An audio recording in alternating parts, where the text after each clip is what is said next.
La agenda ciudadana en Ojalá, la producción agropecuaria y el agua. Estamos conversando con el ingeniero Gilberto Reynoso, uno de los mejores expertos de República Dominicana que tenemos sobre el tema del agua y la agropecuaria. Gilberto, tú decías, bueno, que los afortunados que tienen 300.000 tareas con facilidades para reguío, ¿verdad? Y están los otros.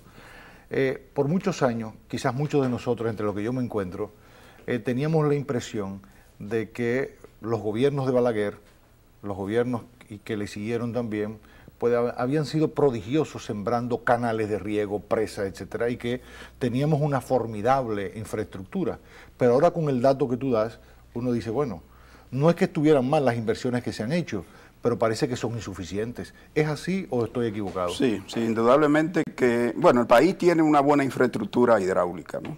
De presas y de canales, pero falta mucho. ¿Qué falta? Todavía el país tiene mucho camino que recorrer. Por ejemplo, de todo el caudal que rueda, que corre, que se mueve por nuestro río, que se calcula más o menos en 648 metros cúbicos cada segundo, apenas regulamos, apenas está regulado el 14%. 14%, el 14% nada más. Apenas está Cuando regulado. tú dices regulado es que el ser humano le da un uso. Se almacena en presa. Que tú tienes control de él. Que tiene control. 14% El nada más. 14%. O sea, que lo que quiere decir que el otro 86%... Se va directamente al mar. Caramba. Si tú tomas, por ejemplo, un ejemplo que los televidentes lo pueden asimilar.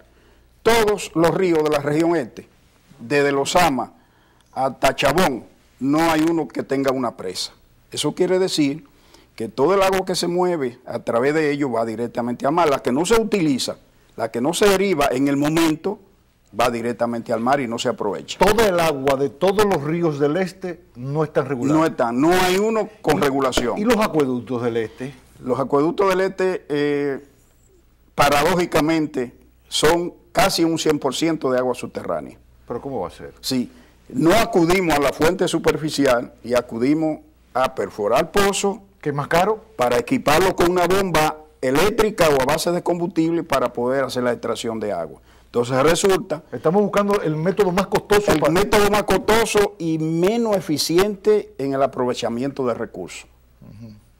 Porque lo que pudiéramos acudir es a poner una presa en el río Iguamo para abastecer a San Pedro de Macorís y a Atomayor, en lugar de hacer un campo de pozo para ponerle una bomba eléctrica o a base de combustible para entonces bombear y abastecer la población. Es decir, nos vamos al método más costoso y de menos eficiencia de aprovechamiento de ese recurso que es vital. Porque todas las aguas no están reguladas. No están reguladas. Pero también podría haber un elemento de contaminación. También, eso es parte de los elementos de contaminación. Por ejemplo, el llano costero de la región este, o conocido como el llano costero del Caribe, todo el que va bueno, cuando uno se mueve por la autopista de las Américas, Caucedo, y todo ese llano costero, todo está penetrado o contaminado, podríamos llamar así la palabra contaminada, por la penetración del agua salada. Okay. Estamos hablando que ya el agua salada en el llano costero del Caribe está unos 14 o 15 kilómetros tierra adentro. Eso es el efecto del bombeo. Claro. El efecto de bombeo, cuando uno bombea, saca el agua dulce y se mete el frente de agua salada. Así es. Pero si nos vamos a otras regiones del país, por ejemplo, los ríos, nuestros ríos importantes, el Yuna. Sí. El río Yuna tiene una presa de almacenamiento que es Atillo, pero la presa de Atillo no es suficiente para almacenar los caudales que tiene el río Yuna. Y el 60% del tiempo, el agua del río Yuna termina en la bahía de Samaná. Otro desperdicio. Otro desperdicio. ¿Qué sucede? Y este es un caso importante con el aprovechamiento del agua del Yuna. En el Cibao Central, lo que se conoce como Cibao Central, compuesto por la provincia de La Vega, Monseñor Noel, Sánchez Ramírez, Duarte y parte de María Trinidad Sánchez, están las mejores tierras con el mayor potencial productivo del país, pero están al norte del río Yuna. Más bien se ubican en la cuenca del río Camú.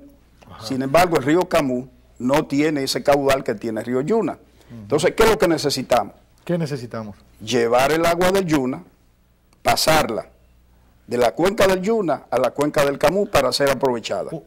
Tú hablabas que un 60% no está regulada del Yuna, es decir, utilizar una parte de ese 60% para ayudarle que se nos vaya a la bahía de Samaná, la aprovechamos en darle agua a las poblaciones de Hosto, Pimentel, La Guarana, la provincia hermana Mirabal, que no tiene seguridad en el agua de abastecimiento, pero además ahí están las mejores tierras productivas de República Dominicana. Ahí están la tierra negra de Mota, Juan López, ahí están la Villa Tapia, la sabana de Villa Tapia. Sin embargo, no están en producción con riego porque no hay agua. Mientras se pierde el agua del Yuna, esa zona que con inversiones posibiliten llevar el agua del Yuna a esa región, podríamos entonces multiplicar por 7 lo que ahora mismo se está produciendo. Exactamente, incorporar más tierra. Incorporar más tierra y aumentar la productividad 7 veces la productividad que tenemos. Hablaste del este, hablaste de Yuna. Y entonces la línea, ¿cuál es el asunto de la línea? La línea es un ¿Qué pasa caso, con la presa de Monción? La presa de Monción, una gran obra importante, que cogió tres gobiernos. Inició Balaguer, continuó en el gobierno en el primer gobierno de Leonel, y finalmente se terminó en los años, creo que en el 2003, 2004, por ahí. Sí, pero el presidente Fernández la inauguró, recuerdo, sí.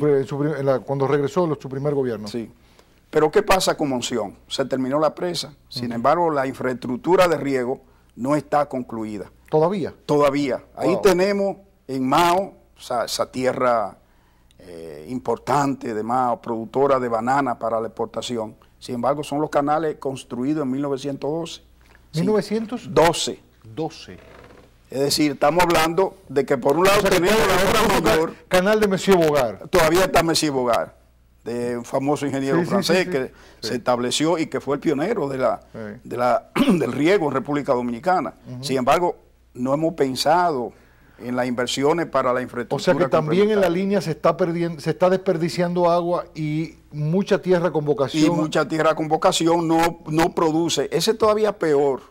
Ahí tenemos, en el área de influencia de la presa de Monción, debemos tener más de 30.000 hectáreas, que ahora lo que están son pobladas de cactus y valla honda.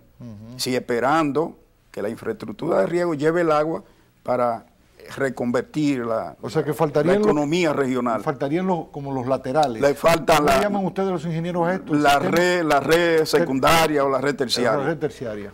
Ese es el caso de la línea, pero ese caso se repite quizá un poco más crítico en el suroeste. Cuéntanos del suroeste. El suroeste, ahí tenemos la regulación del río Yaca del Sur con Sabana Yegua, una presa importante que ha servido no solamente para regular las avenidas del río Yaca del Sur, sino para convertir, por ejemplo, el Valle de Asua, que era un valle famoso cuando Trujillo, que era productor de sisal a base de bombeo, y que ahora se produce todo el tomate industrial de República Dominicana, prácticamente el 90% se produce en el Valle de Asua con agua de la presa de Sabana Yegua. Pero más al suroeste, hacia Barahona, el Valle de Neiva y Barahona, donde se producen aquellos famosos plátanos barahoneros en Tamayo y Vicente Noble, hay más de 500,000 de hectáreas esperando que llegue el agua para hacer también productivas aquel inmenso valle. Que llegue el agua que hay. Que llegue el agua que hay, que ahora no se está aprovechando. Porque ahí el desperdicio, ¿por cuánto anda? El desperdicio, estimamos nosotros... No regulado, eso, lo que tú llamas no regulado. El no regulado y el regulado, ahí todavía es peor, porque el regulado se pierde en un 70%. ¿Por qué se pierde? Porque la presa de Sabana Yegua, como está distante de los sitios de aprovechamiento, tiene que operar las 24 horas. Quiere decir esto, que las 24 horas del día, las compuertas de Sabana Yegua están abiertas. Aún los agricultores no estén. ¿Cuál es la cultura, cuál es la tradición de nuestros agricultores? Que a las 5 recogen su mochila y se van de la finca a su casa. Y no regresan hasta las 8 de la mañana del día siguiente. La presa le sigue tirando. Y la presa sigue tirando el agua como si estuvieran presentes. Es como si nosotros nos acostásemos y dejamos los grifos abiertos. Los grifos abiertos y mientras estemos durmiendo, el agua botándose. Qué sí, barbaridad. un agua que ha costado y que le ha costado a este país Claro. la regulación, la construcción de la presa. Sí. Es decir, un agua que tiene un costo importante y en una región donde un metro cúbico vale lo que vale un metro cúbico de agua en una región seca. Gilberto, quiero pedirte tu permiso porque quiero hablar sobre eso, del costo del agua. Porque aquí creemos como que el agua viene del cielo,